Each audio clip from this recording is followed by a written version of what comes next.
Why did every man in formation pretend not to see her?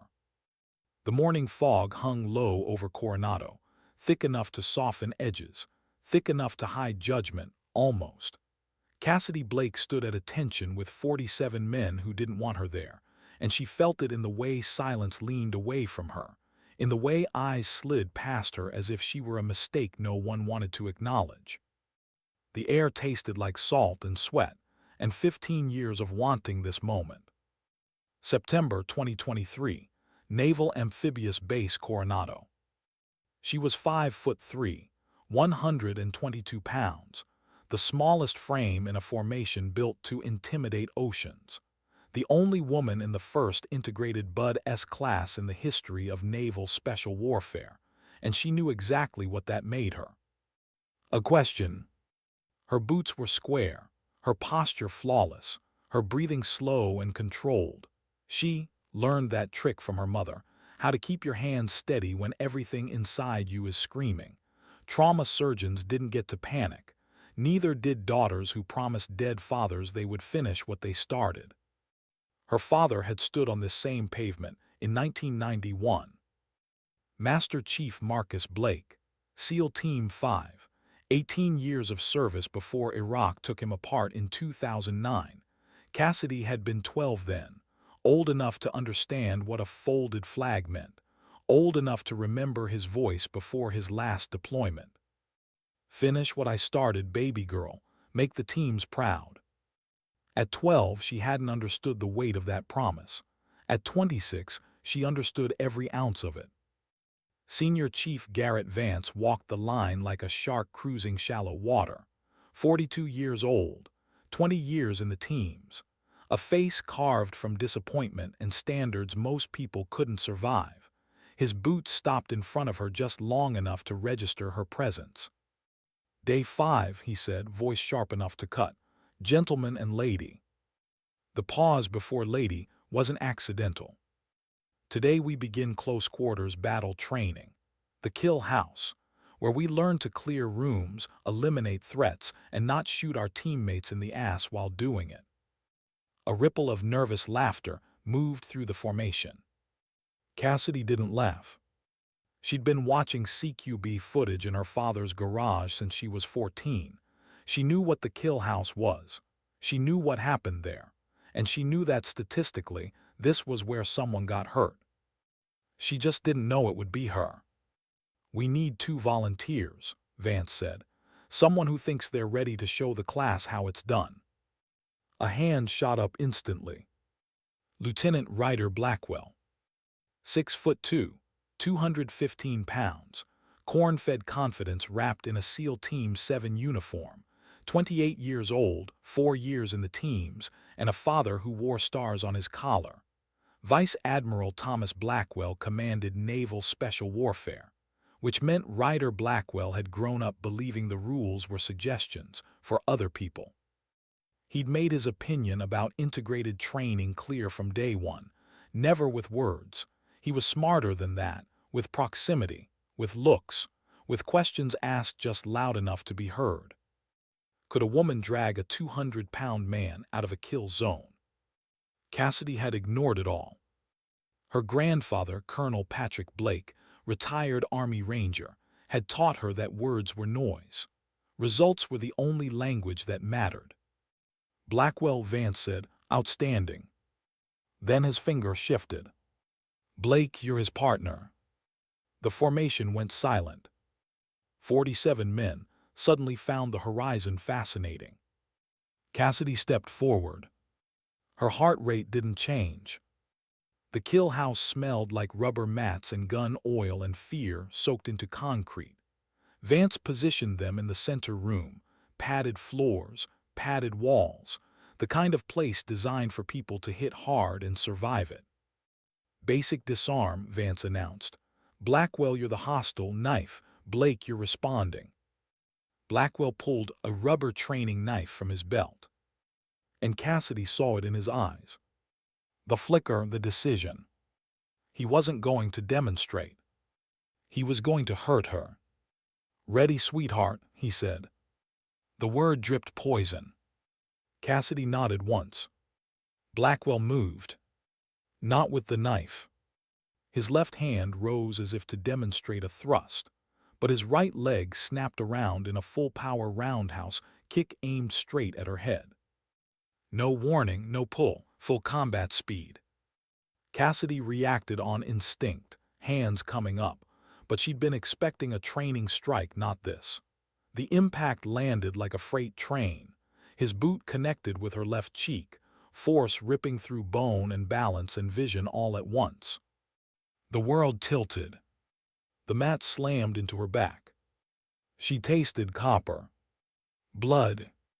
Pain bloomed white-hot, expanding until it swallowed everything else. The room froze. Not anticipation. Shock. Through the ringing in her ears, she heard Blackwell's voice. "Maybe you should try that again, sweetheart. Better yet, try the galley. Heard they need cooks." Scattered laughter, uncomfortable but there. Cassidy Blake lay on the mat bleeding, and in that moment she had two choices. Ring the bell outside. Quit. Become proof that this had been a mistake. Or stand. She pushed herself to her hands and knees. Blood dripped onto the mat, bright red against gray. Her cheek felt wrong, like pieces that didn't fit anymore. Nausea rose. The room swam. She stood anyway. Wiped her mouth with the back of her hand. Looked at Blackwell. Didn't blink. "Again," she said. One word, steady, final. Vance's voice cut in. "Blake, medical now." Cassidy didn't move. "You wanted a demonstration," Vance continued, eyes on Blackwell. "So demonstrate, this time do it right." There was a hesitation. In that hesitation, Cassidy saw something that would haunt her later. Vance hadn't been surprised. He'd been waiting. "Your call, Blake," he said quietly. "You drop, it's on you." She nodded. Blackwell smiled. He thought he'd already won. He didn't know about summers in her grandfather's barn, about bruised ribs and endless repetitions, about learning leverage when you didn't have size, about never quitting because Patrick Blake didn't raise quitters. Blackwell came in again, this time with the knife. Cassidy faked high. Struck low. Her foot swept his leg before his brain caught up. His balance broke. She pivoted, caught his arm, used his momentum against him. Physics, leverage, gravity. 4 seconds. Blackwell's face hit the mat. She held the armbar just long enough. Leaned in. Try that again. Then she let him go. The room exhaled. Not cheers, this wasn't a movie. Just understanding. Vance's face stayed neutral. "Blake, medical, that's not a request." Cassidy walked out under her own power. She didn't look back. She didn't need to. She'd already chosen what kind of woman she was going to be. And somewhere deep inside her, a promise stirred, one that hadn't finished unfolding yet. Because this wasn't just about a kick. It never was. Why did the medic hesitate before touching her face? Cassidy Blake sat on the edge of the folding cot inside the medical tent, boots planted, hands resting on her thighs, blood drying in uneven streaks along her jaw. The tent canvas snapped softly in the coastal breeze, a calm sound that didn't belong to the chaos still echoing in her skull. The corpsman stood in front of her, eyes moving from her swollen cheek to her pupils and back again, like he was measuring something he didn't want to say out loud. "How many fingers?" he asked. She focused, counted, answered without slurring. He nodded once, professional, but something in his jaw tightened. He reached up gently, palpated along her cheekbone, and Cassidy felt it then, the wrongness. A subtle shift beneath the skin, not pain exactly, more like knowledge. "Fracture," he said quietly, "at least." Her stomach dipped, but her voice stayed level. "Orbital. Possible concussion for sure." "How long?" The corpsman exhaled through his nose. 6 weeks minimum, 8 to be safe." Cassidy looked past him, through the tent flap, where the morning fog was thinning and the rest of the class was already moving on without her.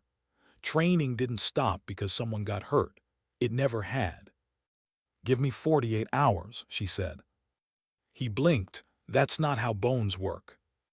"Then tape it," she replied. "Give me whatever you're allowed to give me. I'll sign the waiver."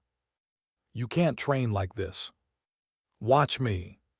He studied her more closely now, not the injury, her face, her eyes. Something there shifted his expression from regulation to recognition. "Blake," he said slowly. "Your father, Marcus Blake." Her throat tightened just enough to notice. "Yes." "I was at Ballad when they brought him in." He paused, then tried again. "We did everything we could." She nodded once. She didn't need the details. "He talked about you," the corpsman added. "Even then, said his daughter was tougher than any SEAL he'd ever known." Silence stretched between them. Cassidy met his eyes. "Then you know I'm not leaving." The corpsman stared at her for a long moment. Then he turned, pulled a clipboard closer, and started filling out forms.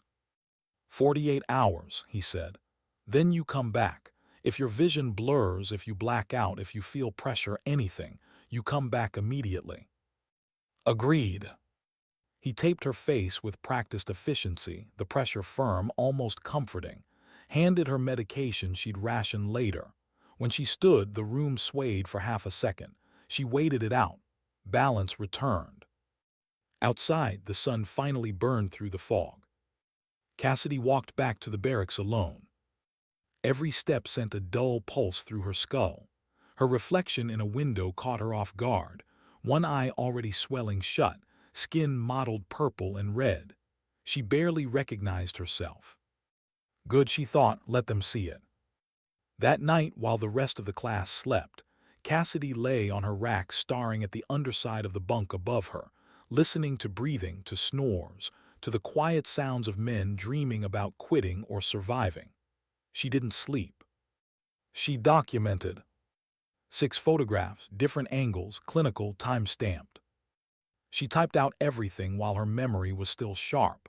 The positioning, the words Blackwell had used, the angle of the kick, the way Senior Chief Vance had hesitated, 47 witnesses. Evidence mattered. Her mother had taught her that. Surgeons survived on documentation. So did justice. By dawn, her head throbbed and her eyes burned, but her file was airtight. She encrypted it, backed it up, then made 2 more copies and stored them in places no one would think to look. She wasn't angry. Anger made mistakes. She was focused.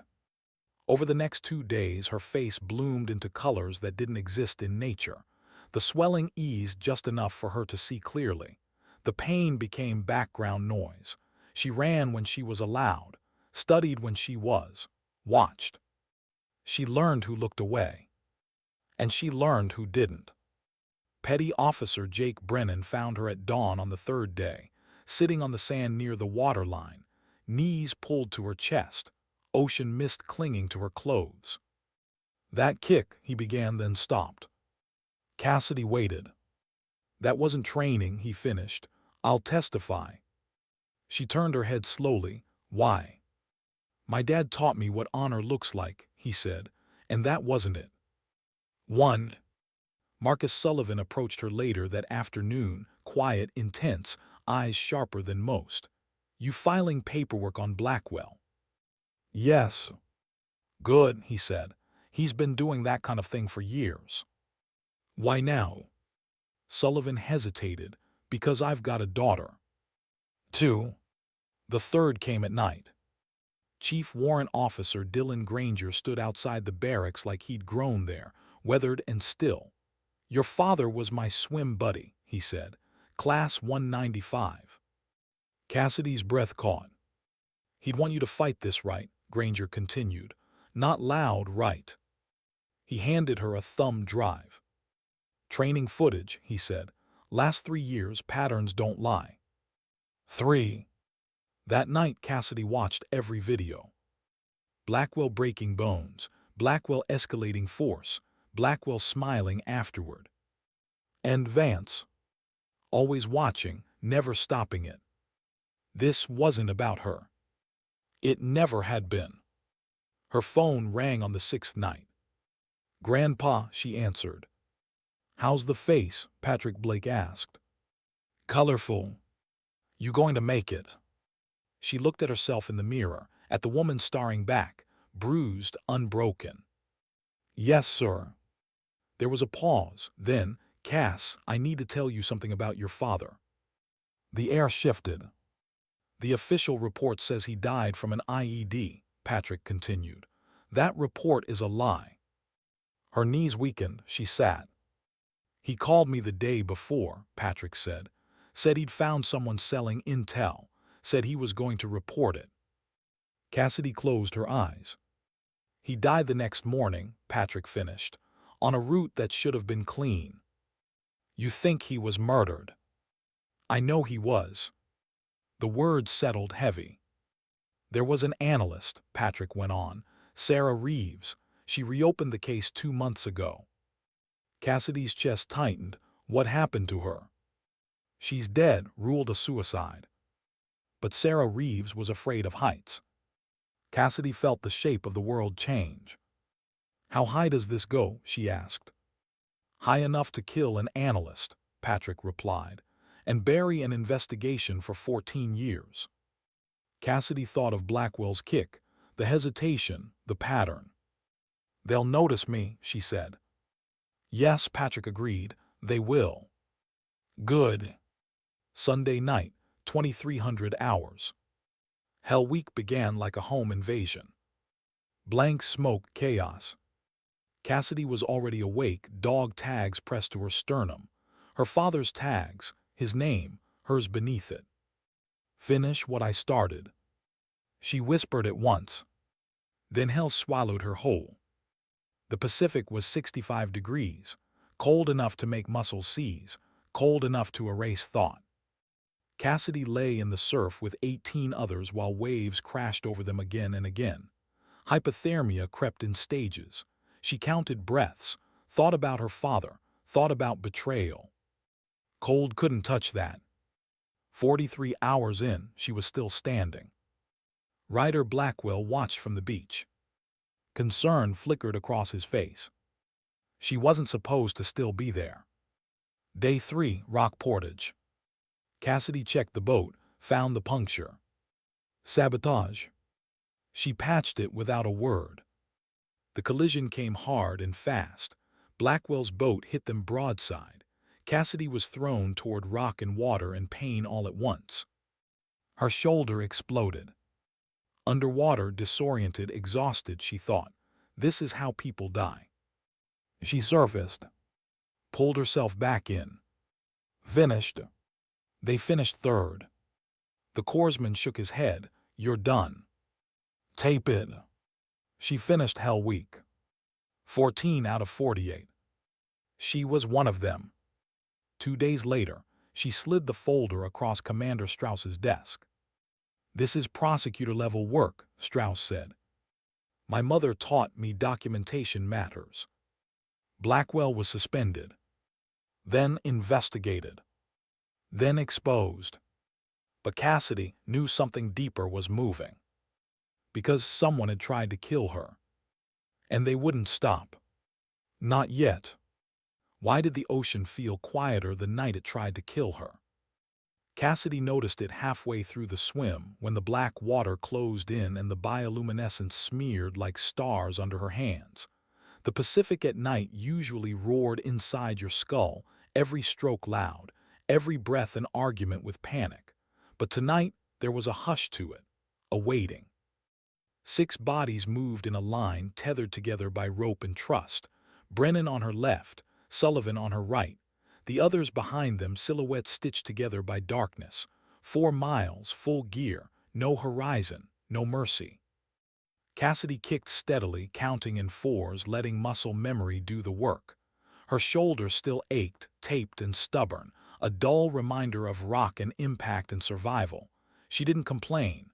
Complaints didn't move you forward. Rhythm did. 2 miles in, Sullivan tensed. "Something's wrong," he said. Cassidy stopped kicking, let herself drift, felt the current brush her calves, the temperature change against her skin, subtle but wrong. "Check your compass," she said. Brennan lifted his wrist. "Reads east." Cassidy checked hers. "Different." Her pulse spiked once, then settled. Panic wasted oxygen.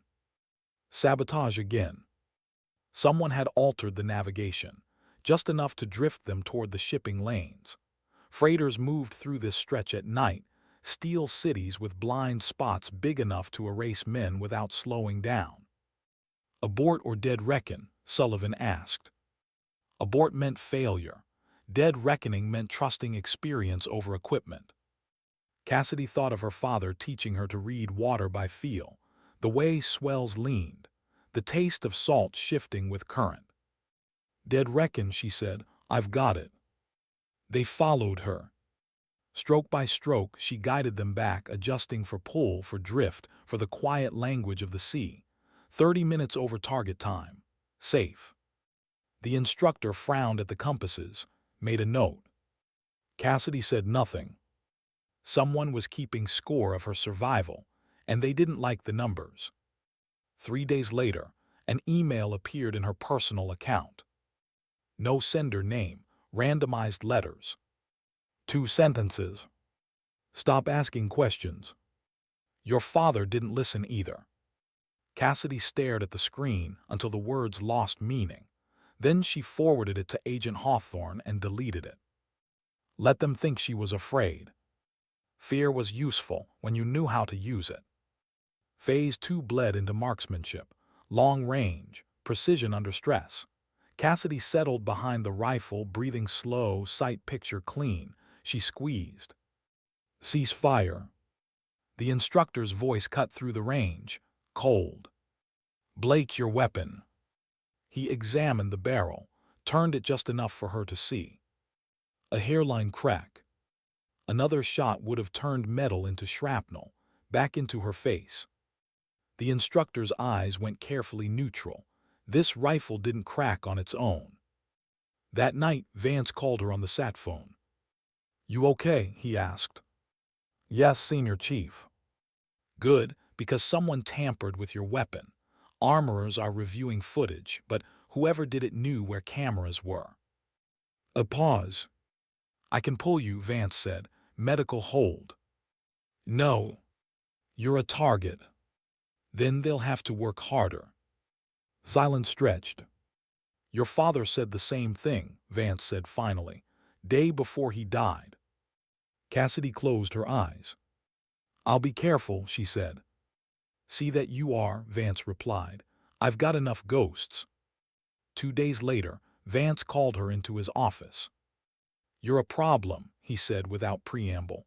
"Not because you're failing, because you're not." He slid a file across the desk. Scores, notes, observations. "You're visible," he continued. "That makes you dangerous." "Dangerous to who?" Cassidy asked. Vance studied her. "That's the right question." She met his gaze. "You didn't stop him from kicking me." "No," he said. "I needed to see what you'd do." "And you handled it like a SEAL," he admitted. "Built a case, executed." Then his voice dropped. "Phase 3 is land warfare. Mountains, live fire, accidents happen." Cassidy felt cold crawl up her spine. "My father's death looked like an accident," Vance said quietly. "It was." He handed her the sat phone. "You're under my watch now." She didn't know whether to trust that.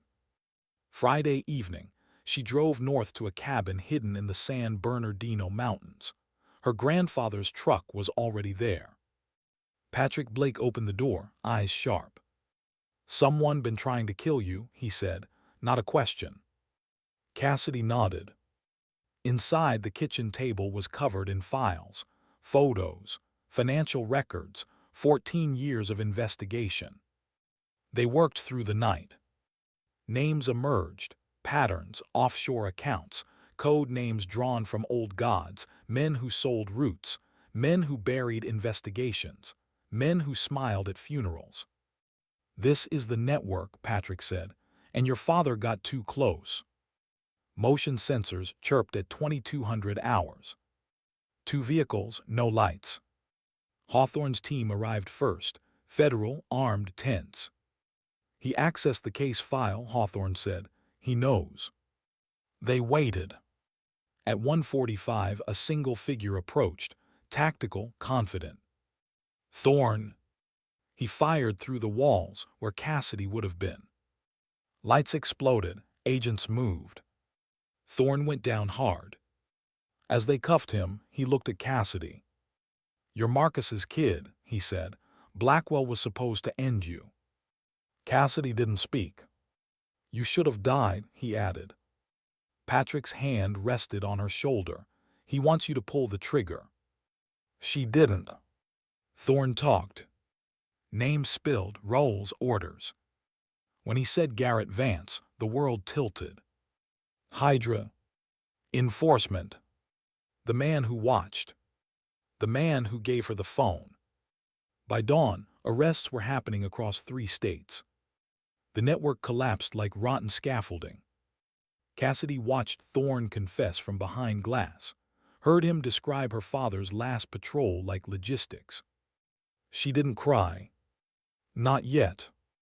Weeks later, she stood in court, testified, watched Blackwell stripped of rank, watched him look at her one last time. "Try that again," she said softly. He looked away. Graduation came quietly. Patrick pinned the badge, gave her father's trident. "You finished his mission," he said. She shook her head. "I continued it." 6 months later, she stood at her father's grave. New marker, truth carved in stone. "Mission complete, Dad." The wind moved through Arlington like a breath held and released. Cassidy saluted. Sometimes dignity doesn't speak. It simply survives. Why did victory feel heavier than fear ever had? Cassidy Blake noticed it the morning after the last arrest, when the base woke up like nothing had happened. Flags still snapped in the wind. Boots still hit pavement at the same cadence. Men still argued about coffee strength and sand in their socks. The world had absorbed the shock and moved on, efficient and indifferent. She hadn't. She stood alone at the edge of the grinder, watching the sun climb, feeling something unfamiliar press against her ribs. It wasn't relief. It wasn't pride. It was a quiet, aching hollowness, as if the part of her that had been running on urgency for months had suddenly been told to stop and didn't know how. When your whole body is trained to survive impact, stillness can feel like a threat. "Blake." She turned. Vance stood 10 paces back, hands clasped behind him, posture unchanged. If not for the faint lines around his eyes, she might have believed nothing had touched him either. "They want you reassigned," he said. "Temporary, observation period." "Because of the investigation," she replied. "Because you saw how fragile this place really is." Cassidy nodded. "Where?" "High desert, ISR support, no glory." "I don't need glory." "I know," his voice softened. "That's what worries them." The transfer happened fast. 2 days, 1 duffel, no ceremony. Brennan hugged her hard enough to crack ribs. Sullivan shook her hand, eyes steady. "Watch your 6," he said. She always did. The desert was quiet in a way the ocean never was. No rhythm, no comfort, just wind scraping over rock and heat pressing down like judgment. Cassidy worked from a converted operations trailer, screens glowing day and night, eyes scanning patterns most people missed. Insurgent movement, supply chains, behavior anomalies. And in the gaps between missions, silence crept in. She dreamed of her father more now, not of his death but of ordinary moments, teaching her to tie knots, laughing at burnt pancakes, his voice clear and close. Sometimes she woke up with tears already on her face.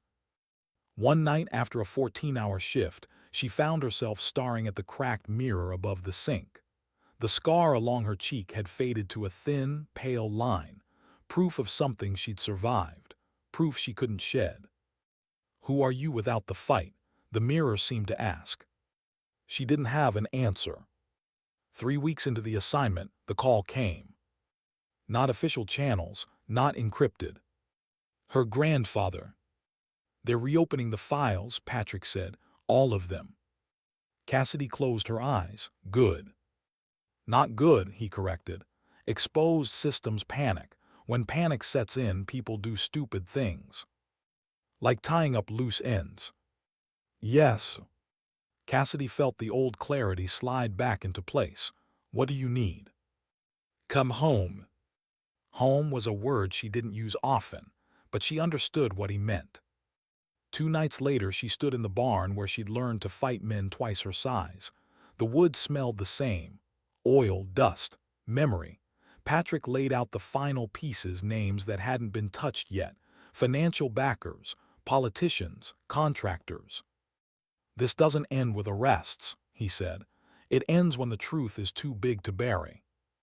"And if they bury me instead?" Cassidy asked quietly.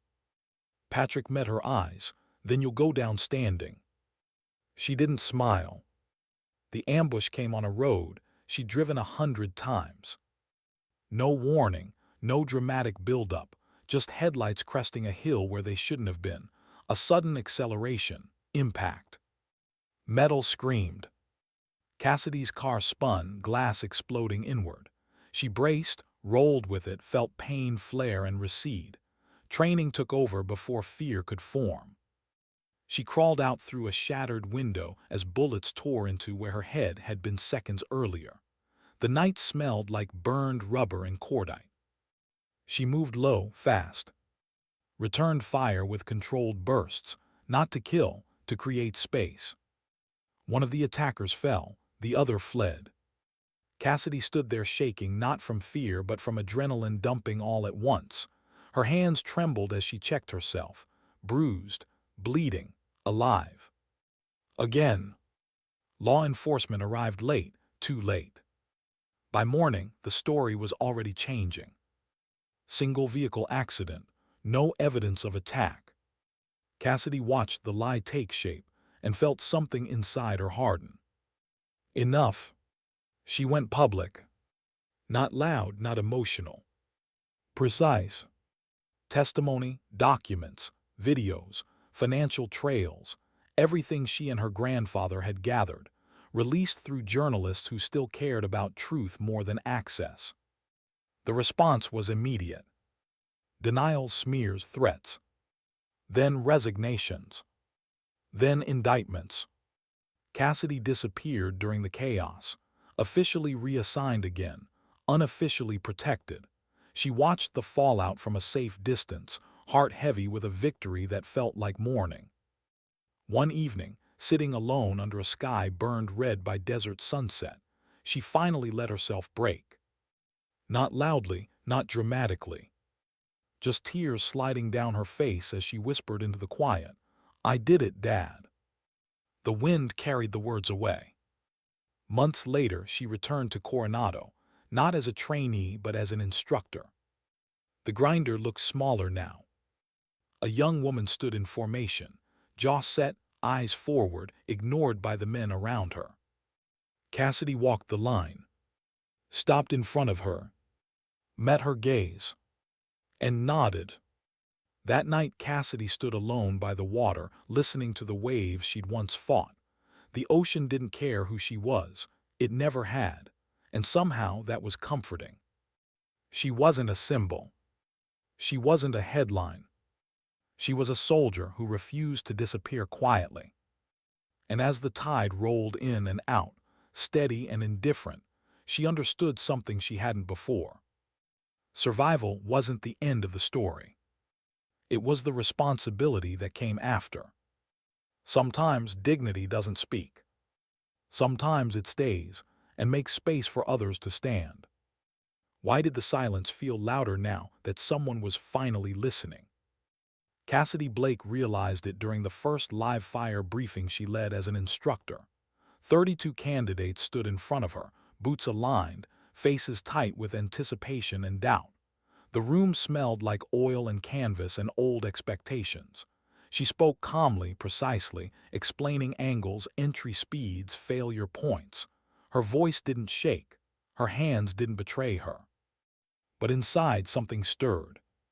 She wasn't on trial anymore. She wasn't being hunted. She wasn't surviving someone else's decision. She was responsible. When the briefing ended, the candidates moved with renewed focus. They respected her, not because of rumors, not because of the scar on her cheek, but because she knew exactly what she was talking about. Cassidy watched them go and felt the weight settle in her chest. Leadership didn't come with applause. It came with consequence. The first incident happened 3 weeks later. A candidate named Morales froze mid-entry. Not dramatically, not visibly, just enough to shift timing by half a second. That half second put his partner in danger. Cassidy stepped in before the mistake could compound, her body moving without thought, redirecting momentum, resetting the flow. No one was hurt. Afterward, Morales stood alone outside the structure, helmet under his arm, shame radiating off him. "I saw it," he said before she could speak. "I don't know why I froze." Cassidy studied him. His hands were steady now, his eyes clear. "You didn't freeze," she said. "You hesitated." He nodded, confused. "Hesitation is your brain trying to protect you," she continued. "Fear doesn't make you weak. It makes you human. But if you let it drive, it will get someone killed." Morale swallowed. "So what do I do?" Cassidy thought of the ocean, of the night it went quiet. "You acknowledge it," she said. "Then you choose anyway."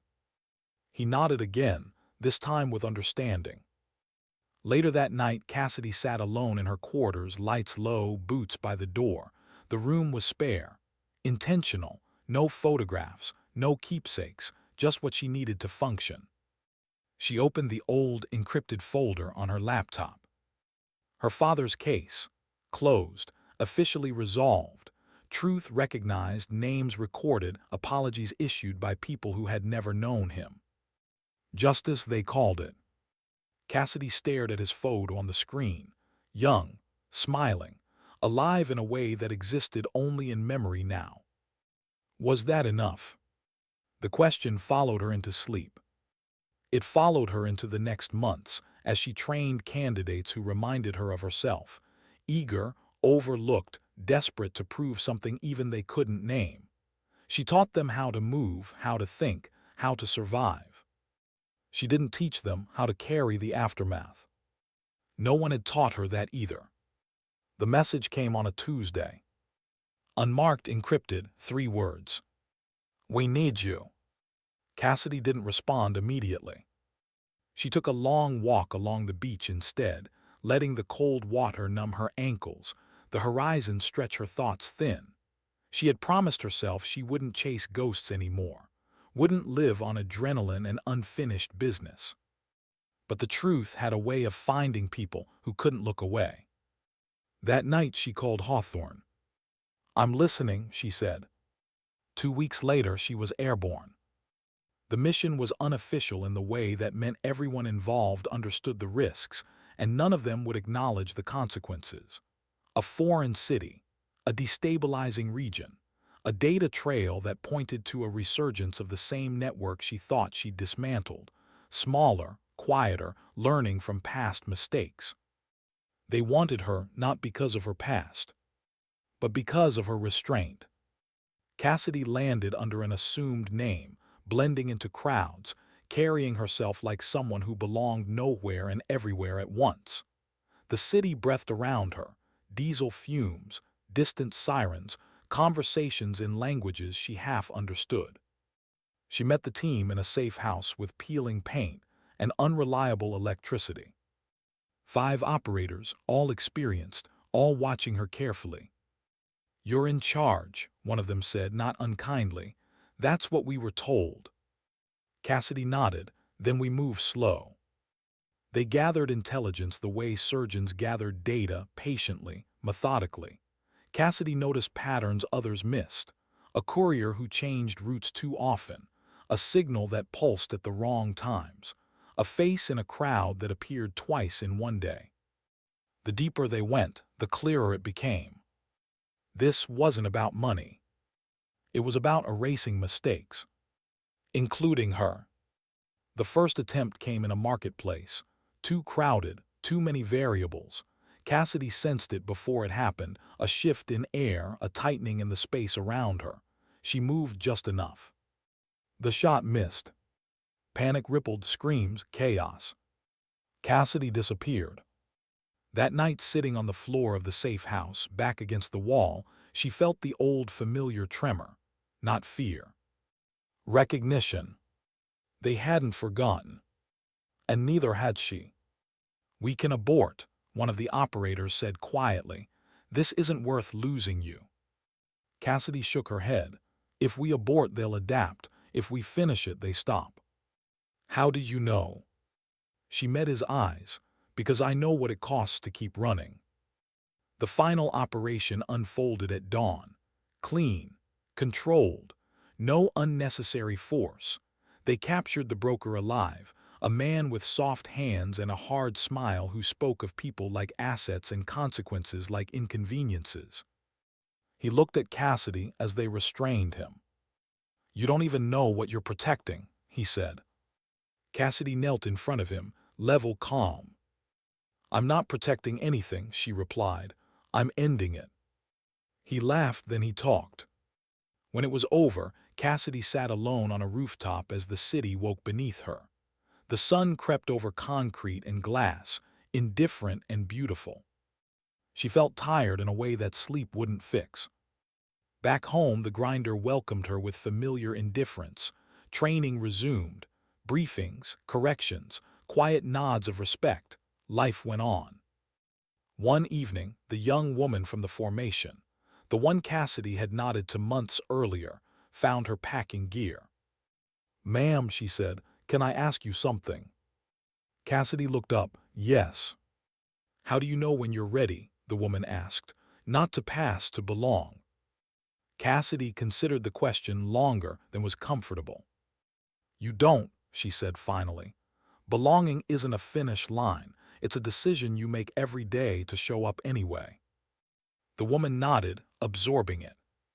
After she left, Cassidy sat on her bunk, gear forgotten, and let the quiet settle. She thought of the girl she'd been, of the woman she'd become, of the cost in between. Strength wasn't loud. It wasn't flawless. It was choosing to stay present when disappearing would be easier. Outside, the ocean rolled in and out, steady as breath. Cassidy lay back and closed her eyes, not to escape but to rest. For the first time in a long while, the silence didn't feel like a threat. It felt like space. And in that space, she understood something simple and hard-earned. Sometimes dignity doesn't fight. Sometimes it teaches and waits. Why did the ending feel like a beginning she hadn't planned for? Cassidy Blake felt it the morning she turned in her instructor badge. Not relief, not regret, just a quiet certainty settling into place, like a rifle locking into battery after careful assembly. She stood in the administrative office while paperwork slid across the desk, signatures added, dates stamped. Official words for an unofficial truth. She was stepping away. No announcement followed, no ceremony.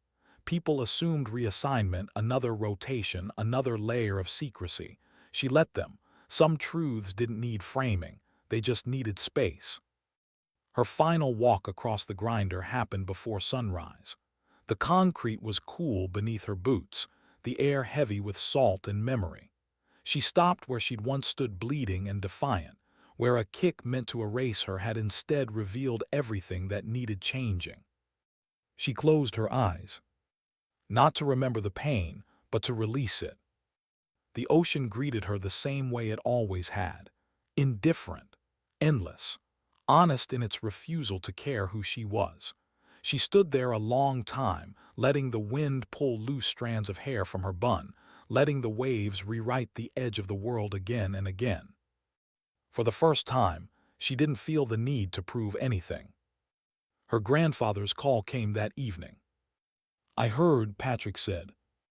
Cassidy smiled softly. "I figured you would." "You done?" he asked. I'm finished with what I needed to finish, she replied. That's not the same thing. Patrick hummed in acknowledgement. Your father struggled with that difference. I know. Silence stretched, comfortable and earned. Come by the house, Patrick said. There's something you should have. The barn smelled like old wood and motor oil and summers that never quite left. Patrick handed her a small, weathered box. Inside lay a notebook, her father's, pages filled with neat handwriting, margins crowded with observations that had nothing to do with tactics and everything to do with people. Trust is built in quiet moments.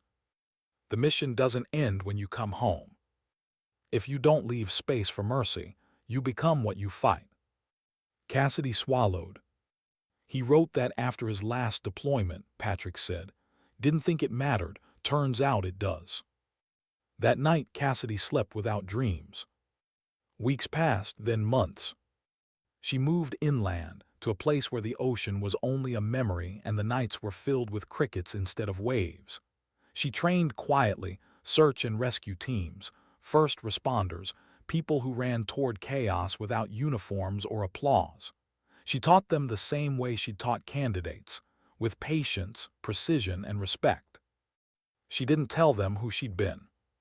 They didn't ask.